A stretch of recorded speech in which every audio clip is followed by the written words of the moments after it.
Assalamualaikum warahmatullahi wabarakatuh.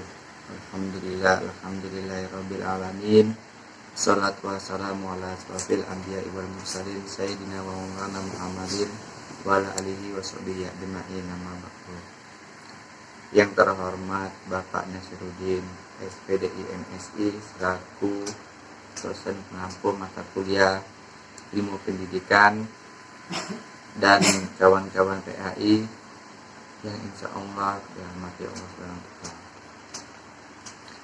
Perkenalkan, nama saya Muhammad Akbar dari Universitas Alma-Ata, angkatan 2021 semester 2 akhir. Di video saya ini saya ingin menyampaikan materi selama semester 2 tentang mata kuliah ilmu pendidikan.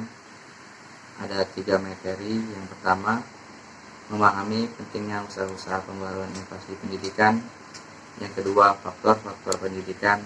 Dan yang ketiga, pendidikan sepanjang hayat. Langsung saja, materi yang pertama yaitu memahami pentingnya usaha-usaha pembaruan inovasi pendidikan. Pembaruan atau inovasi pendidikan dan pembelajaran selalu dilaksanakan dari waktu ke waktu dan tak pernah henti. Berbicara mengenai inovasi atau pembaruan berasal dari istilah innovation dan discovery. Innovation adalah penemuan sesuatu yang benar-benar baru, artinya hasil karya manusia. Discovery adalah penemuan sesuatu atau benda yang sebenarnya telah ada sebelumnya. Inovasi pendidikan ialah suatu perubahan yang baru dan bersifat kualitatif, berbeda dari hal yang sebelumnya, serta sengaja diusahakan untuk meningkatkan kemampuan dalam rangka pencapaian tujuan pendidikan. Jadi, pembaruan pendidikan adalah suatu proses di mana kita memperbaiki atau memperbarui sistem pendidikan. Dalam hal ini, tenaga pengajar menyampaikan ide-ide atau inovasi baru agar pendidik semakin berkembang sebagaimana mestinya.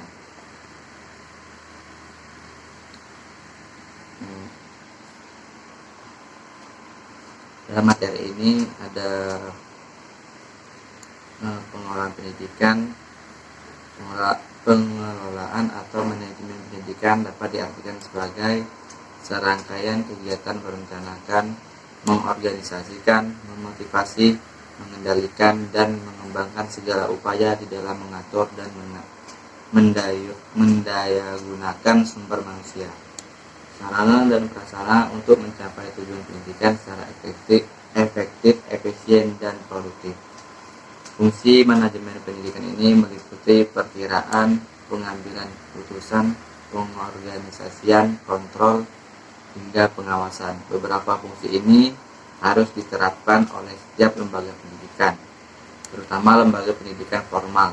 Dengan begitu, sistem pendidikan yang dijalankan dapat bekerja secara teratur dan terarah.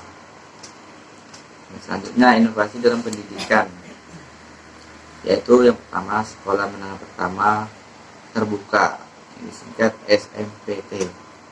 SMPT merupakan lembaga pendidikan formal yang tidak berdiri sendiri, tapi merupakan bagian dari SMP induk yang dalam menyelenggarakan pendidikannya menggunakan metode belajar mandiri.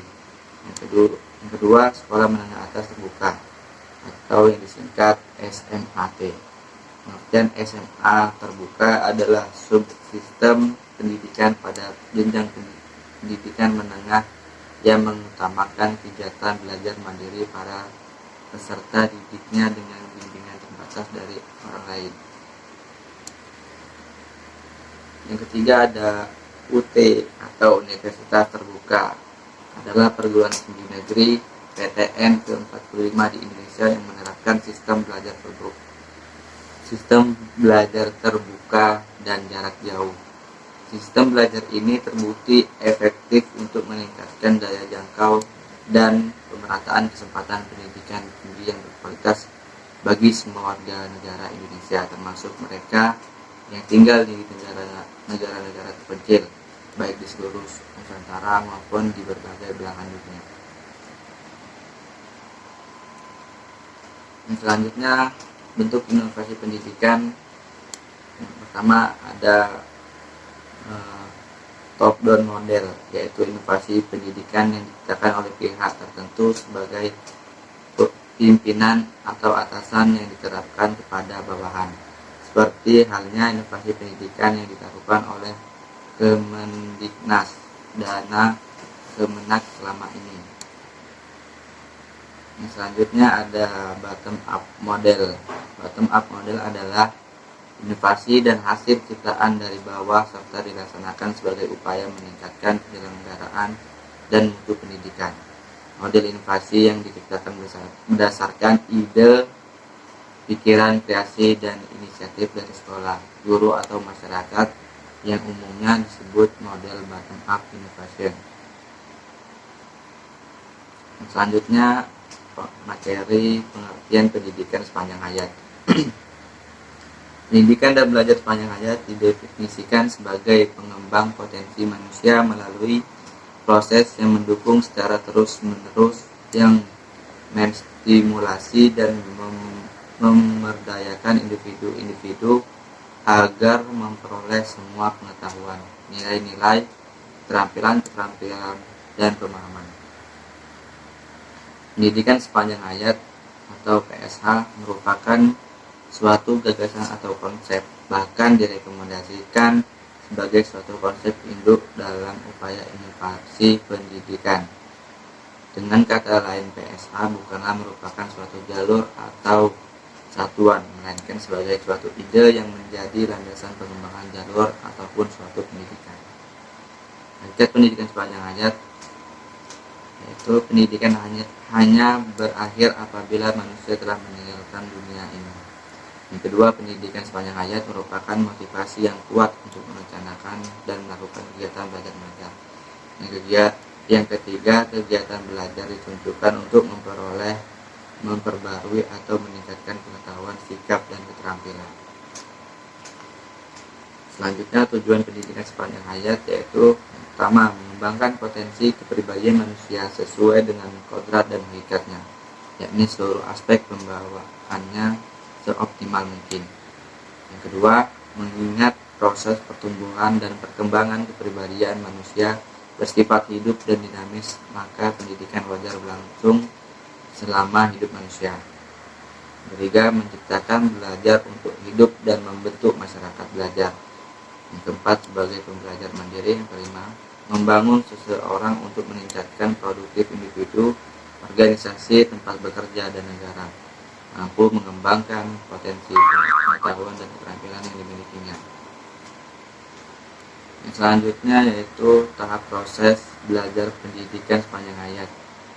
Motivasi dalam hal ini ialah keinginan untuk mencapai suatu hal. Apabila dalam diri peserta didik tidak ada minat untuk belajar, maka tentu saja proses belajar tidak akan berjalan dengan baik. Jika demikian halnya, pendidik harus menumbuhkan minat belajar tersebut dengan berbagai cara. Yang kedua, perhatian pada pelajar. Perhatian pada pelajaran. Peserta didik harus dapat memutuskan perhatiannya pada pelajaran. Apabila hal itu tidak terjadi, maka proses belajar akan mengalami hambatan. Perhatian peserta ini sangat tergantung pada pembimbing. Selanjutnya, peran pendidikan sepanjang hayat. Memungkinkan seseorang mengembangkan potensi-potensinya sesuai dengan kebutuhan hidupnya. Cara yang paling efektif untuk keluar dari kebodohan dan kemiskinan. Pada umumnya di negara berkembang saat ini, banyak orang tua yang tidak menyadari bahwa pentingnya pendidikan bagi anak-anak.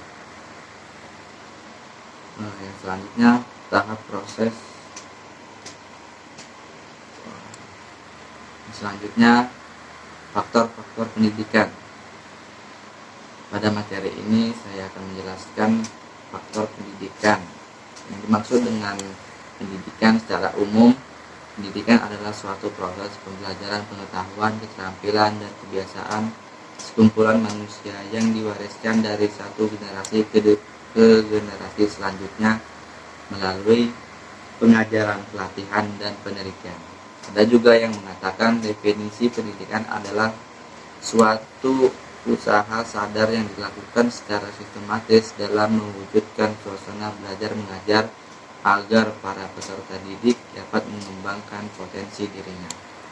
Dengan adanya pendidikan, maka seseorang dapat memiliki kecerdasan, akhlak mulia, kepribadian, kekuatan spiritual, dan keterampilan yang bermanfaat bagi diri sendiri atau orang banyak.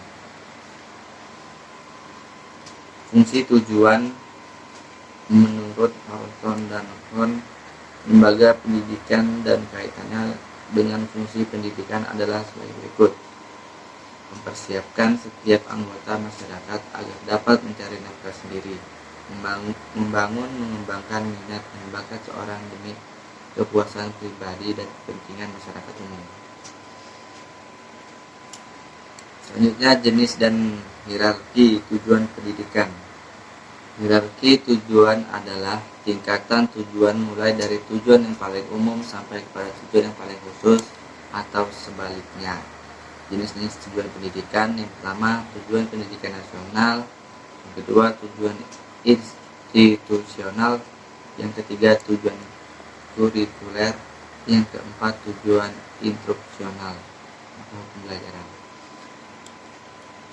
Hakikat pendidikan.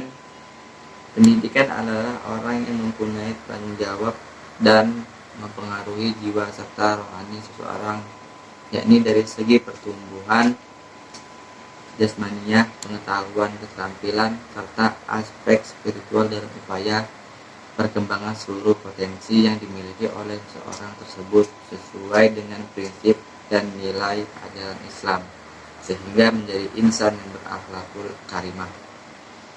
Hakikat pendidik sebagai manusia yang memahami ilmu pengetahuan sudah barang tentu dan menjadi sebuah kewajiban baginya untuk mentransferkan ilmu itu kepada orang lain demi kemaslahatan umat. Macam-macam pendidikan. Yang pertama, pendidikan menurut kodrati, yaitu orang tua pendidik yang bersifat kodrati. Sebagai orang tua, wajib pertama kali memberikan pendidikan kepada anaknya. Kedua, pendidik menurut jabatan, yaitu guru dosen. Pendidikan menurut jabatan adalah guru sebagai pendidik yang menerima tanggung jawab dari tiga pihak, yaitu orang tua, masyarakat, dan negara. Tanggung jawab orang tua diterima guru atas kepercayaan yang mampu memberikan pendidikan dan pengajaran, serta diharapkan pula dari pribadi guru yang dapat memancarkan sikap-sikap yang normatif baik sebagai kelanjutan dari sikap orang tua pada umumnya. Selanjutnya, karakteristik pendidik. Berdasarkan beberapa pengertian mengenai pendidik, saya berkesimpulan bahwa pendidik adalah orang yang sudah mempunyai kemampuan dan keterampilan untuk membimbing orang yang belum mampu, guna mencapai kedewasaan yang bertujuan untuk meningkatkan kehidupan di dalam masyarakat. Sekian materi yang telah saya sampaikan selama semester 2 ini. Semoga bermanfaat. Apabila ada salah kata, saya mohon maaf. Saya akhiri. Wassalamualaikum warahmatullahi wabarakatuh.